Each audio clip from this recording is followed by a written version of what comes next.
सर्वांना नमस्कार. माझे नाव अक्षरा संतोष देवळकर. नमस्कार, माझे नाव अक्षता भरत परस्पर. प्रयोगाचे नाव पाण्याचे पृथक्करण. प्रयोगाला लागणारे साहित्य: एक काचेचा ग्लास, पाणी, 2 पेन्सिल, बॅटरी, कुट्टा, मीठ. सर्वप्रथम काचेच्या ग्लासमध्ये काठोकाठ पाणी भरा. त्यामध्ये थोडेसे मीठ टाका. कुट्ट्याला 2 छिद्रे पाडा. छिद्रांमधून दोन्ही बाजूला टोक काढलेल्या सीस पेन्सिलला बसवा. सीस पेन्सिलच्या टोकांना 9 व्होल्ट बॅटरीची टोके जोडा.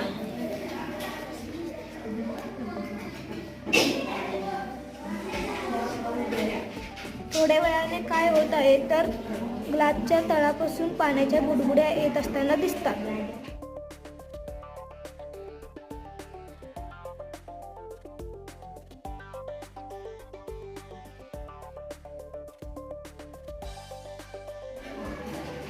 कमी प्रमाणात एका सीस पेन्सिलच्या टोकातून बुडबुड्या येत आहेत. तो ऑक्सिजन वायू आहे.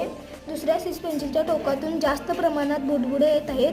तो हायड्रोजन वायू आहे. हायड्रोजन वायूचे 2 कण, ऑक्सिजन वायूचा 1 कण मिळून पाणी तयार होते. धन्यवाद.